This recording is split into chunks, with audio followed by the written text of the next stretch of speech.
Good morning friends. मेरा नाम गुलिंदर सिंह है। डिस्ट्रिक्ट होशियारपुर जो कि पंजाब स्टेट के अंदर है, वहाँ से बिलोंग करता हूँ। तो बेस्टीज़ के अंदर अभी मैं क्राउन एक्टर हूँ। तो आज की मेरी जो वीडियो है वो मैंने बनाई है सप्लीमेंट्स के ऊपर, क्योंकि ज़्यादातर मुझे फ़ोन आते हैं तो लोग ये कहते हैं कि सप्लीमेंट वैसे तो सभी को खाने चाहिए, चाहे कोई बीमार है चाहे बीमार नहीं है, क्योंकि जो हमारे भोजन में कमियां हैं, protein, vitamins, mineral, phyto nutrients, carbohydrates नहीं मिलते हैं, वो जो भोजन में कमियां हैं वो पूरे करते हैं सप्लीमेंट। तो लेकिन उसके बावजूद भी कुछ हिदायतें होती हैं कंपनी की ओर से कि कुछ सप्लीमेंट्स कुछ लोगों को नहीं देने होते हैं। वो क्या क्या है, आज मैं उसके बारे में डिस्कस करूँगा। सबसे पहले हमारा एक सप्लीमेंट आता है LRG9। तो LRG9 अगर किसी बंदे को दमे की प्रॉब्लम है, या किसी को अभी अभी हार्ट अटैक हुआ है, या किसी के बाईपास सर्जरी हुई है, या स्टंट पड़ा है, तो ऐसे पर्सन को LRG9 नहीं देना है। तो इसके बाद बात आती है नोनी की। तो नोनी जो है ये पोटाशियम का स्रोत है, तो इसमें पोटाशियम बहुत ज़्यादा होता है। तो नोनी जो है ये भी जो किडनी से रिलेटेड किसी को बीमारी है उसको नहीं देना है। अगर लंबे समय से आपको कोई बीमारी है, आप बीमार हैं, तो भी आपको ये नहीं लेना है। तो इसके अलावा अगर आपका लीवर कमज़ोर है, या बवासीर की प्रॉब्लम है, पाइल्स की प्रॉब्लम है, तब भी नोनी नहीं लेना है। तो इसके बाद आती है बारी स्पिरुलिना की। तो किसी आदमी को अगर यूरिक एसिड है तो उसको स्पिरुलिना नहीं देना है। 6 साल से छोटे बच्चे को स्पिरुलिना नहीं देना है। अगर कोई लेडी प्रेग्नेंट है तो उसको पहले 3 महीने प्रेगनेंसी के स्पिरुलिना नहीं देना है। तो इसके अलावा किडनी पेशेंट है तो उसको भी जो स्पिरुलिना है वो नहीं देना है। तो इसके अलावा नोनी और स्पिरुलिना को लेने का तरीका क्या है? इसको जब भी शुरू करना है, नोनी जो है वो हमेशा खाली पेट खाना है। तो ये हमारे सेल के मुंह को खोलता है, जिससे सेल जो है न्यूट्रिशन को इजीली तरीके से ऑब्जॉर्व करता है। तो हमारे शरीर में 63 खरब सेल हैं। तो सुबह खाली पेट नोनी को खाना होता है। पहले सप्ताह 1 हफ्ते तक सुबह खाना खाने से 1 घंटा पहले खाली पेट नोनी हर दिन एक ही कैप्सूल खाना है। सुबह ही खाना है, शाम को नहीं खाना है। तो इसी तरह स्पिरुलिना भी पहले 1 हफ्ता खाने के बाद एक ही कैप्सूल खाना है।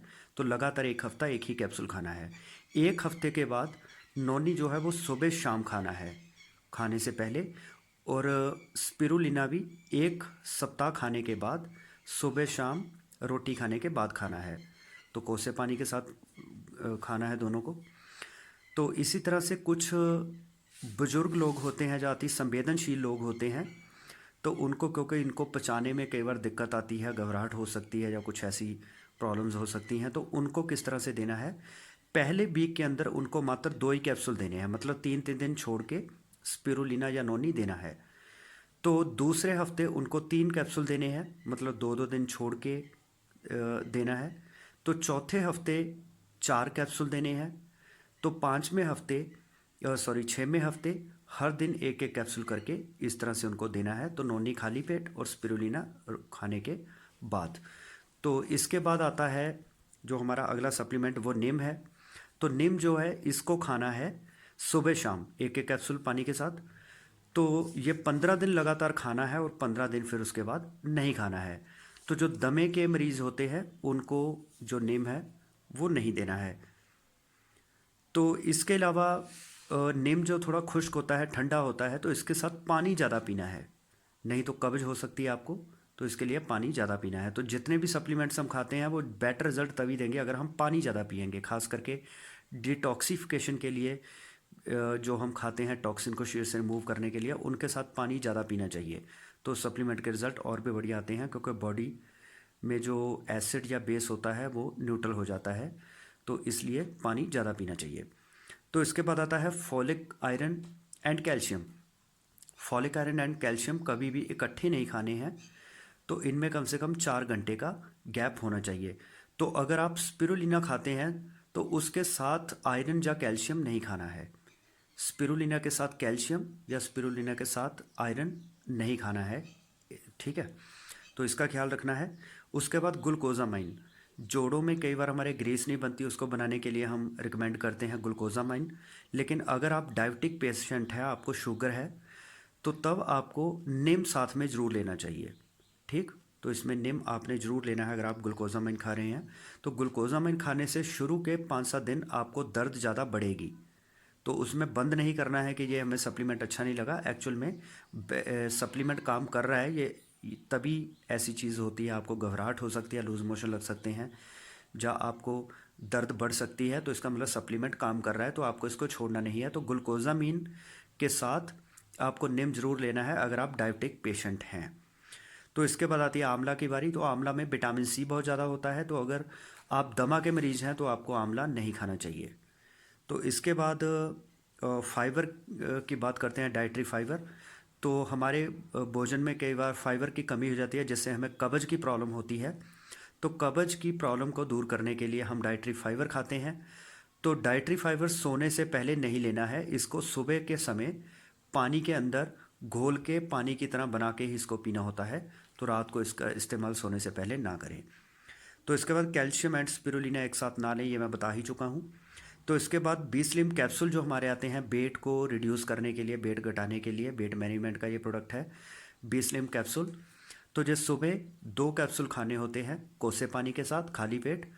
तो ये खाने से आपको भूख लगना कम हो सकता है, आपका वजन बढ़ या एकदम से घट सकता है, तो उसमें घबराने की ज़रूरत नहीं है।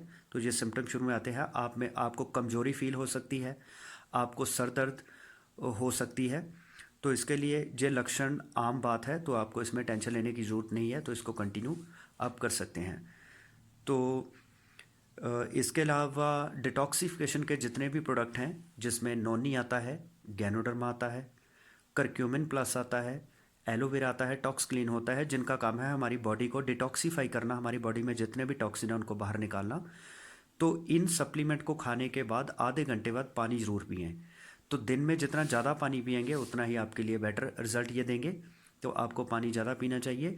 इसके अलावा आप आपको मैंने हिदायतें दे दी हैं जो कंपनी की ओर से हैं, कि कौन से सप्लीमेंट किस पेशेंट को देने हैं, किसको नहीं देने हैं, किन चीज़ों का ख्याल रखना है। उसके बावजूद भी अगर आपको मल्टी बीमारियां हैं तो आप हमसे कांटेक्ट कर सकते हैं।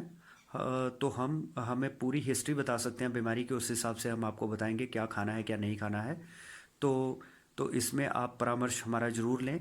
अकेला कुछ इंस्ट्रक्शन को फॉलो करके हम सप्लीमेंट नहीं दे सकते, तो इसमें और भी कई चीज़ों का ख्याल रखना होता है। तो आप हमसे कांटेक्ट कर सकते हैं। अगर आपको वीडियो हमारी पसंद आई हो तो इसको लाइक एंड शेयर ज़रूर करें, और हमारे चैनल को सब्सक्राइब ज़रूर करें, और बेल आइकन को प्रेस करें ताकि आपको आने वाले वीडियोज़ की नोटिफिकेशन मिलती रहे। तो इन्हीं शब्दों के साथ मैं आपसे विदा लेता हूँ। तो थैंक यू दोस्तों।